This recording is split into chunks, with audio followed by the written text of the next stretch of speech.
भारत को नुकसान पहुंचाने के लिए चीन किस हद तक जा सकता है, इसका सबसे बड़ा नमूना है जैश मोहम्मद के सरगना आतंकी मसूद अजहर।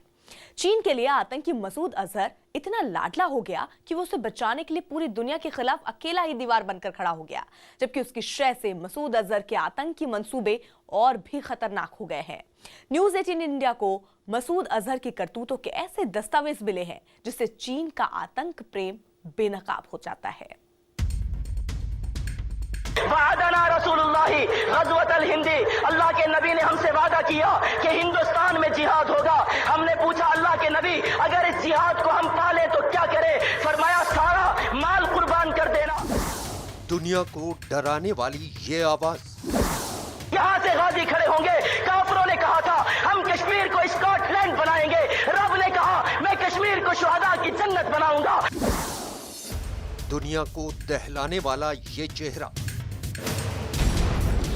आतंक का पाठ पढ़ाने वाला ये शख्स, सारी जान भी कुर्बान कर दे, माल भी कुर्बान कर दे, क्या मिलेगा?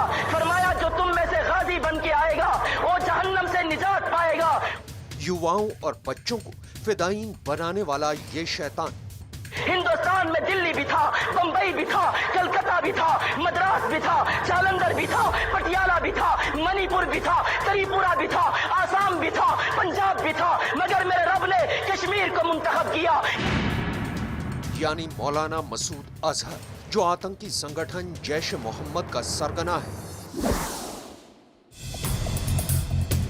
आतंकवाद की दुनिया में मसूद अजहर पिछले करीब 25 साल से एक खूंखार चेहरा माना जाता है, जिसकी खूनी साजिशों का शिकार सिर्फ हिंदुस्तान ही नहीं बल्कि अमेरिका, ब्रिटेन समेत दुनिया के कई बड़े देश भी हो चुके हैं। लेकिन चीन के लिए ये आतंकी किसी सुपरस्टार से कम नहीं है।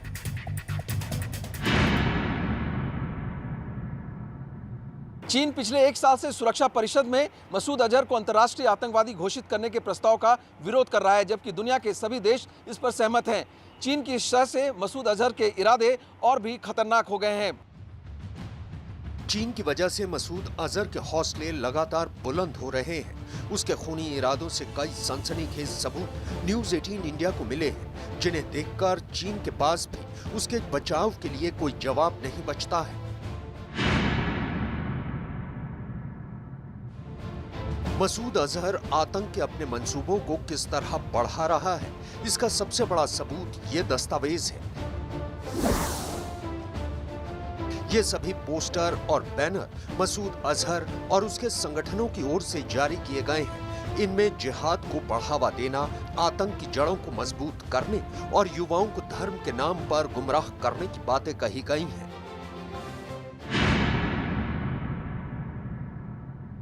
ये चीन को जो बताया गया है कि वो ना सिर्फ पार्लियामेंट अटैक जो हुआ था हमारे दिल्ली के अंदर, उसके बाद जो टेररिस्ट अटैक और भी हुए हैं, पठानकोट एयरफील्ड में अटैक हुआ है, उड़ी में अटैक हुआ है, इन सब चीज़ों के अंदर ये जैश मोहम्मद के दहशतगर्द हैं वो शामिल थे और जैश मोहम्मद का सरगना जो है वो मसूद अजहर है। मसूद अजहर, जो अब तक हिंदुस्तान के खिलाफ ही साजिशें रचता था, वो चीन की शह मिलने के बाद म्यांमार में भी आतंक की दुकान खोलने का ख्वाब देख रहा है, जिसका सबूत ये दस्तावेज है। मसूद की पत्रिका अल कलाम में लिखा है कि म्यांमार में जिहाद के नाम पर जंग छेड़ने का सही वक्त है। यहाँ शुरुआत में भले ही जिहाद करने वालों को मुश्किल पेश आए, लेकिन बाद में वहाँ की सरकार उन मुसलमानों का साथ लेने के लिए मजबूर हो जाएंगी जो जिहाद के रास्ते पर नहीं होंगे। इस तरह मुसलमानों का सरकार में दखल बढ़ जाएगा। इतना ही नहीं, मसूद बौद्ध धर्म के लोगों को मारने के लिए भी लोगों को उकसा रहा है। अल कलाम में म्यांमार सरकार के खिलाफ लड़ाई छेड़ने की भी बात की जा रही है।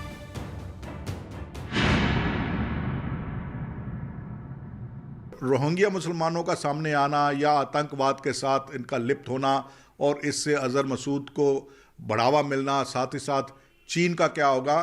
चीन ने इन सब को सोच में रखा है, लेकिन चीन सोचता है कि इन सबसे ज़्यादा ज़रूरी है अमेरिका को और भारत को रोकना। मसूद अपने इरादों को अंजाम देने के लिए अपने ट्रस्ट अल रहमत का भी इस्तेमाल कर रहा है। इस ट्रस्ट के जरिए रोहिंग्या मुसलमानों को मदद के नाम पर आतंक की दुनिया में शामिल कराया जा रहा है। हैरानी की बात यह है कि मसूद अजहर और उसकी संस्थाओं के पोस्टर और बैनर पाकिस्तान में खुलेआम लगाए जा रहे हैं। उसके खूनी इरादों के पोस्टर लाहौर, बहावलपुर और कराची में जगह जगह लगाए गए हैं। वो इंडिया को अपना कॉम्पिटिटर मानता है। चीन ये मानता है कि अगर इंडिया का साउथ एशिया में बढ़ावा हो जाता है तो चीन का वहां पर जो वर्चस्व होना चाहिए वो नहीं रह सकेगा। इसलिए वो पाकिस्तान को भारत के खिलाफ एक मोहरे की तरह इस्तेमाल कर रहा है। मसूद के पोस्टर में खून का बदला खून और रोहिंग्या मुसलमानों के बदले बौद्ध धर्म के लोगों के कत्ल की बात कही जा रही है। इसके बावजूद चीन उसे आतंकी मानने को तैयार नहीं है। वो एक बार फिर सुरक्षा परिषद में मसूद अजहर को बचाने के लिए खड़ा होने जा रहा है।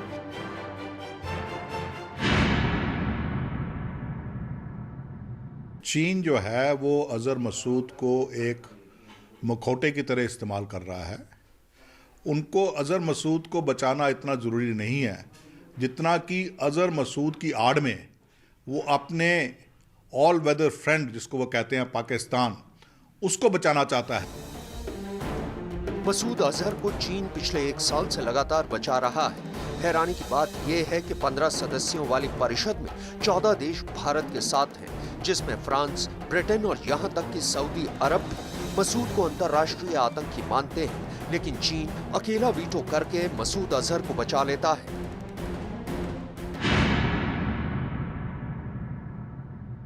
सऊदी अरेबिया जैसे मुल्क जो हैं उन्होंने इसको सपोर्ट किया है, उसको ग्लोबल टेररिस्ट डिक्लेयर करने का, लेकिन चीन जो है वो उसको वीटो कर देता है। साफ जाहिर है कि अजहर मसूद से कोई फर्क नहीं पड़ता, लेकिन चीन जो है वो पाकिस्तान को बचाना चाहता है। मसूद अजहर को बचाने के चीन के फैसले का उसके देश में भी कई रणनीतिकार विरोध कर रहे हैं। इसके बावजूद जिनपिंग सरकार के रवैये में कोई बदलाव नहीं आ रहा है। अब जिनपिंग ने और भी ताकतवर होकर दोबारा सत्ता संभाल ली है। उसके बाद चीन में उनके खिलाफ कोई आवाज उठाने की हिम्मत नहीं कर सकता है, जबकि चीन मसूद अजहर के सहारे हिंदुस्तान ही नहीं बल्कि पूरी दुनिया को भी चुनौती दे रहा है।